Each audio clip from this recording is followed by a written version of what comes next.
Hi guys, I wanted to come on here and make an update video and kind of, well, with this intro, tell you how much I appreciate like the positive feedback that I've gotten on my only video. I really appreciate all the kind comments and all the little thumbs up and all the subscribers I've gained as a result. I wanted to say I really appreciate you guys for reaching out and talking to me and telling me about your life and your experiences and your thoughts on the topic. It really means a lot to me. Listening to someone's perspective can be very eye-opening. It can be very informative. I think what's most informative is having a conversation about all of these things. So I really appreciate you guys for commenting so much. It really means a lot to me. I want to do an extension off of Jubilee and put in my input towards, do all adoptees think the same? I think this is a really interesting way to go about talking about it, because there can be a multitude of perspectives regards to topics with adoption. So today my video will not be circling around the very specific and niche experience of being Asian American adoptee, but it would just be about being adopted and my process through like reconciling with that, noticing where I'm at now, many years of therapy later. This comes from a perspective of someone who's done a lot of work to understand where I'm at in terms of my adoption story, my adoption journey, and my identity. In case you're not familiar, I'll link the Jubilee video down below, but the Jubilee kind of YouTube channel likes to do this, do blank all think the same, and essentially it's comparing different voices and opinions of individuals who all fall under a certain category. So for this one it's adoptees, for other ones it's like, and then they ask what they would coin as poignant questions towards the topic. I'm going to follow the structure of the questions they ask, but I'm also going to add in my own that I think are even more beneficial, and this is something I want to talk about. A lot of videos feel like, and tell me if I'm wrong, like Jubilee videos and stuff, they feel like they're asking some good questions, but it doesn't feel like it was written by an adoptive individual. A greater version of that is men writing about women's pleasure in literature and in books. It's just someone who's talking about a perspective and an experience and asking questions, who doesn't know anything about the field because of lack of experience. And certain things I feel like need to be touched on in this category that are not touched on in this video that got like what, 2.8 million views. I think they asked some good questions, but I don't think it's representative perhaps of what the best questions would be. So in this video I'm going to attack that.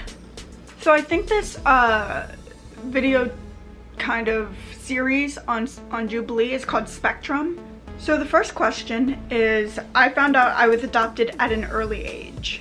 This is also just a, kind of a, an odd question or way to phrase it. I understand they wanted to simplify it, but there's a lot of implications to understanding if you are adopted at an early age and what that might look like and how you were introduced to the topic. Oh, I don't know. Probably like somewhat agree. So fairly in the middle. I was not like 11, 12, 13 realizing perhaps that I was adopted and not having known the whole time. If you've seen my previous video, you would know I was adopted into a white family. I think at given age 6, 7, 8, 9, 10, I would have, and I did, perhaps notice that I looked very different. And so that cued me in, obviously, to the lack of assimilation I could feel. And people would come up and ask my mother questions and all that kind of stuff about the adoption, blah, blah, blah. I had a very, perhaps my most visceral reaction of remembering being adopted was probably in elementary school, when my mom would come pick me up from school, because then everyone saw my mom. And this wasn't something I was trying to hide. This is nothing I ever felt shameful for.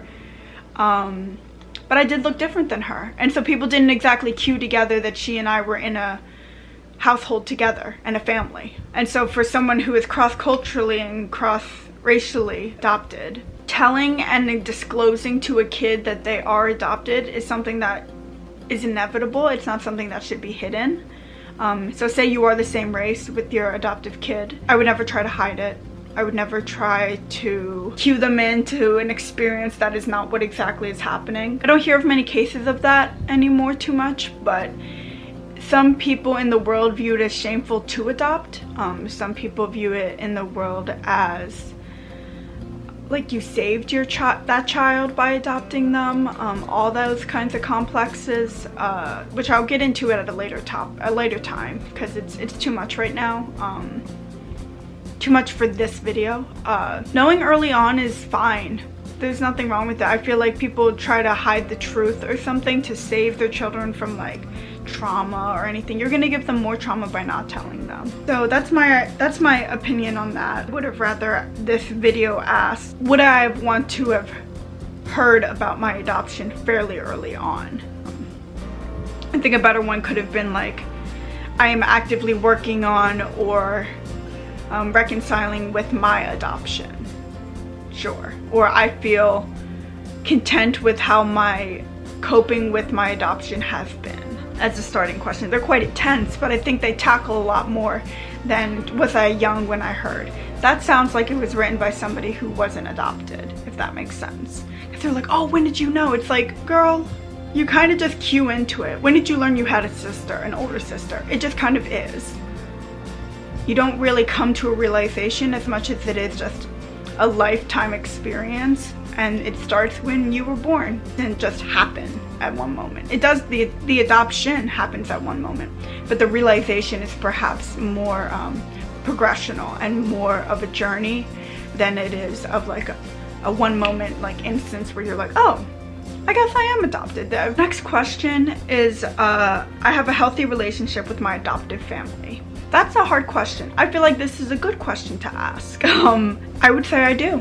I would say I 100% do. I've been very fortunate in that my adoptive family has been very nurturing, very loving, and very kind. On a deeper level, in terms of my emotional bond with my adoptive family, that, however, took a very long time. I perhaps was in rejection of even, you know, my mom's love. And mind you, like, I'm a only child with just a single mom, so there's that complex. But growing up, I loved her very much and I really enjoyed being around her. We had great times together.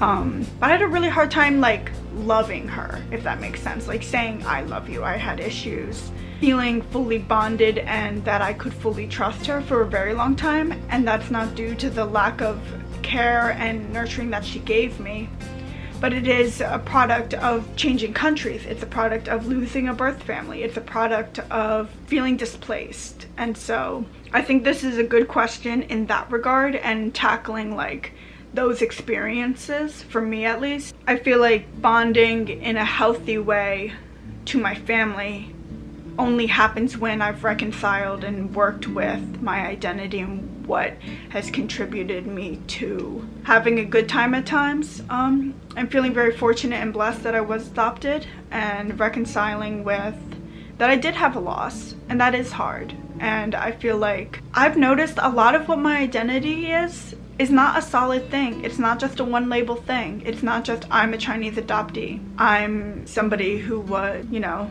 on an experience level, which I think is the most important kind of thing to know, is someone who lost their home, is someone who lost their family, their birth family, is someone who moved countries, someone who lost my home language, my mother tongue, like all that kind of stuff, my culture, everything. All that kind of stuff I believe is integral to acknowledging where you are now, and acknowledging with your family and the dynamics that you have at your home life, how it's impacting you currently. This is an interesting question. This is the next question. I want a relationship with my birth family. For me, I'm gonna keep this one a little short, I think. I don't really mind. I have of course missed and mourned my birth family a great deal. I've cried about it, but it holds very little relevance to me as someone who really likes to think in the current and likes to think about what I have and what is tangible and what is in front of me.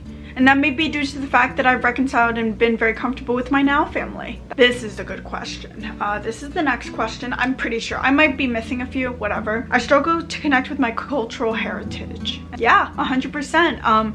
I talked about this in my last video, the disconnect. I have a lot of Asian friends now. I have a few that are adopted, and I have a few who have been raised in their birth families who are also also Asian, and it's a big difference.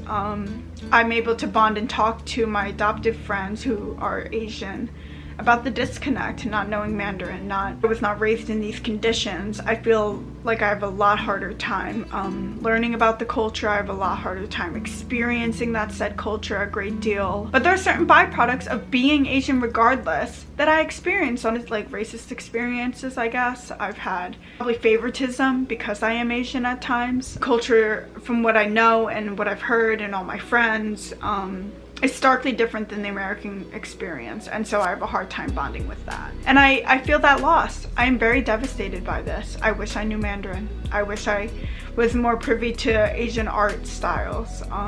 Yeah, as you can see, like with my art and stuff, I'm trying to dip into it more, but like I don't know, it's very foreign to me, and that's upsetting because it feels like something that should be in my heart. It feels like something that I should be breathing every day, and it's something I lack. This is an interesting question. I would adopt. I would 100% agree. I personally have no interest in having biological children, and that's due to the experience of pregnancy and what I've heard from it. But on another end, blood ties mean this much to me. They really do. I think that video was interesting because there are some people who say they disagree and say they want biological children as an adoptive person. And perhaps I wonder if that's prompted by having a harder home life and not bonding with them as well, and thinking that bloodline will give them that. And it may do so. For me though, it holds no relevancy. That's where I am with that. I want a child and I want to adopt, and that's like one of my main goals in life. This is a good one. Parents should be mindful when it comes to cross-racial and cross-cultural adoption. I 100% agree. As someone who has been cross-racially and cross-culturally adopted, it is very, very hard. I have done a good amount of work to tackle this experience and how it's affected me. But I don't know if I'll ever get to a point where I'm not mourning the loss of growing up in an Asian household, or growing up being more aware of Asian culture. I think that's gonna be the end of my video. I filmed a lot. I think I have like, what, 18-19 minutes of footage. So I'll try to chop it down a little bit, but this was a very quick one and done video. I think I'll take time now to give you a life update. Why not? Get to know me a little more. I just graduated.